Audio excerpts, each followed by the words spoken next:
Pesta demokrasi dalam pilkada serentak telah meninggalkan luka bagi mereka yang kalah tarung. Gegap gempita sontak berubah jadi gelap gulita. Ambisi indah menjadi orang penting, disanjung-sanjung bawahan mendapat berbagai fasilitas istimewa dan gratis, selalu diburu para pewarta dan kemana-mana dikawal polisi nyatanya bertepuk sebelah tangan. Ada 1.553 pasangan calon yang berebut kursi kepemimpinan di 545 daerah, tepatnya di 37 provinsi, 415 kabupaten, dan 93 kota. Dengan begitu, ada 1.008 pasangan calon atau 2.016 orang yang kalah dalam Pilkada Serentak 2024. Puluhan triliun rupiah yang digunakan dalam pilkada hanya menyisakan kaos-kaos tipis bergambar para calon.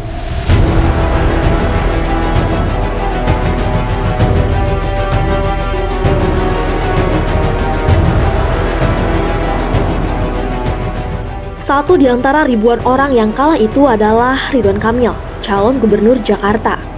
Setelah kalah dalam pertarungan politik di ibu kota, suami dari Atalia Praratia ini jarang tersorot lensa wartawan. Ia pun tidak hadir dalam agenda KPU yang menetapkan Pramono Anung Rano Karno sebagai gubernur dan wakil gubernur Jakarta terpilih dalam Pilkada 2024. Alasan ketidakhadiran dalam acara yang dilangsungkan pada 9 Januari 2025 itu lantaran Ridwan Kamil sedang berada di luar Pulau Jawa. Sejak dipastikan kalah dalam Pilkada Jakarta, ia jarang muncul ke ruang publik, termasuk di dunia maya. Jejak pemberitaan yang membuat pernyataan Ridwan Kamil tercatat pada 19 Desember 2024. Kala itu ia mengatakan, menang dan kalah dalam kontestasi adalah hal yang biasa. Selain siap menang, juga harus siap kalah. Baginya, kekalahan bukan akhir dari segalanya, karena terkadang diganti oleh hal yang lebih baik. Pria yang biasa disapa Kang Emil dan pernah jadi wali kota Bandung ini menuturkan 3 dimensi dalam hidupnya, yakni dimensi politik, akademik, dan dimensi bisnis. Ketika dimensi politik sudah selesai, dirinya akan fokus pada 2 dimensi lain. Di dunia akademik, ia mengaku akan mengajar lagi dan sudah ada tawaran dari luar negeri. Sedangkan terkait bisnis ada banyak yang akan diurus, salah satunya menekuni usaha kopi. Pemaparan soal 3 dimensi itu merupakan jejak pemberitaan terakhir yang membuat pernyataan Ridwan Kamil setelah kalah di Pilkada Jakarta. Sedangkan alasan ketidakhadirannya dalam penetapan Pramono Rano sebagai pasangan terpilih disampaikan juru bicara Ridwan Kamil, Juwanda. Bukan hanya di laman-laman berita, di kanal media sosial pun Ridwan Kamil terpantau senyap. Tidak ada unggahan terbaru di semua media sosial yang ia ikuti, seperti Instagram, X, dan Facebook. Di Instagram, Ridwan Kamil terakhir mengunggah video pada 1 Januari 2025, plus menulis harapan agar di tahun baru lebih banyak damainya sedikit bertengkarnya. Selain itu, ia pun mengaku mengasuh istrinya sebagai travel agent, tour guide, porter sekaligus kasir. Unggahannya itu dibanjiri 600 lebih komentar dengan beragam nada, mulai mendukung hingga ada yang mengaitkannya dengan politik. Ada warganet yang berkomentar kalau Ridwan Kamil korban Kim Plus dan merupakan politikus yang paling mengenaskan di 2024. Wakil Presiden Jong, Menteri Jong, Gubernur Jong. Ada pula yang bertanya, susah gak nyari kerja di Jakarta? Kumaha pak, nasib Persija? Dan ratusan komentar lainnya. Sedangkan nasib akun Facebook dan X lebih tragis lagi. Mereka ditinggalkan Ridwan Kamil sejak 14 November dan 20 November 2024. Unggahan terakhir Kang Emil di 2 media sosial itu terkait aktivitas kampanyenya dalam Pilkada Jakarta.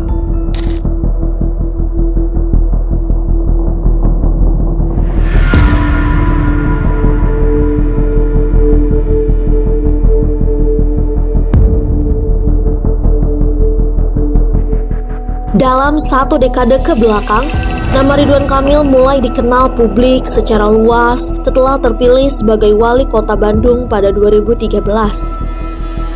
Pria yang semula berprofesi sebagai arsitek dan menjadi dosen di ITB ini menakodai kota Bandung sampai 2018. Selama memimpin Kota Kembang, Kang Emil diantaranya membangun teras Cihamplas yang dibangun pada 2017.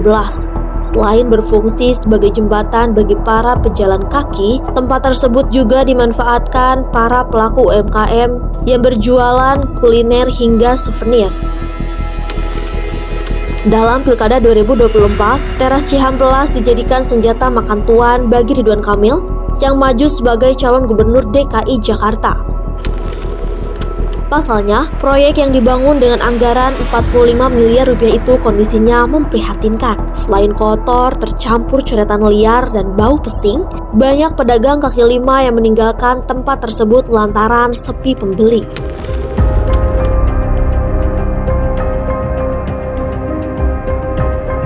Tak puas jadi wali kota, Kang Emil melirik kursi gubernur Jawa Barat. Didampingi Ruzanul Ulum, ia maju sebagai calon gubernur pada Pilkada 2018. Pasangan Ridwan UU memenangi kontestasi dengan memperoleh 32,88% suara. Selama 5 tahun memimpin Jawa Barat, Kang Emil mengklaim telah menerima 500 lebih penghargaan yang diperoleh dari berbagai instansi, mulai dalam hingga luar negeri. Banyaknya penghargaan bergengsi yang didapat Ridwan Kamil selama memimpin Jawa Barat tidak membuat dirinya berjaya di Pilkada Jakarta. Kendati sudah dijagokan oleh mayoritas partai politik, ia yang didampingi Suswono dari PKS tidak berdaya menghadapi Pramono Rano yang hanya diusung PDI Perjuangan.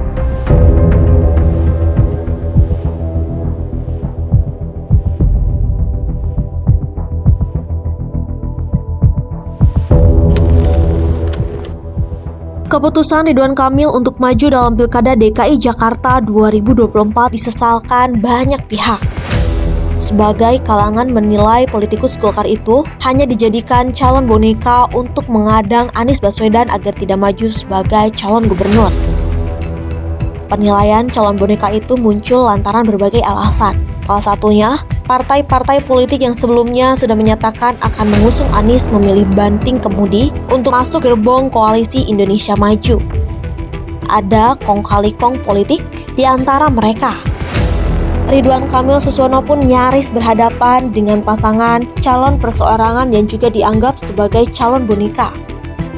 Namun, putusan Mahkamah Konstitusi nomor 60/PUU/22 Romawi/2024 soal ambang batas pencalonan kepala daerah mengubah peta pertarungan yang sudah dirancang. Dengan putusan Mahkamah Konstitusi tersebut, PDI Perjuangan yang ditinggal sendirian oleh Kim Plus akhirnya bisa mengusung Pramono Anung Rano Karno sebagai pasangan calon gubernur wakil gubernur Jakarta. Kendati mengaku akan mencintai Jakarta dengan seisinya, termasuk Persija, Kang Emil yang kemudian minta dipanggil Bang Emil, harus menerima kenyataan pahit ditumbangkan oleh Pramono Rano. Padahal, jika ia tidak memutuskan OTW Jakarta dan tetap bertarung di Pilkada Jawa Barat, ceritanya mungkin akan berbeda. Pasalnya, berdasarkan sejumlah lembaga survei, elektabilitas Ridwan Kamil dalam Pilgub Jawa Barat mengungguli puluhan bakal calon lainnya, termasuk mengalahkan Deddy Mulyadi yang kini sudah ditetapkan sebagai Gubernur Jawa Barat terpilih.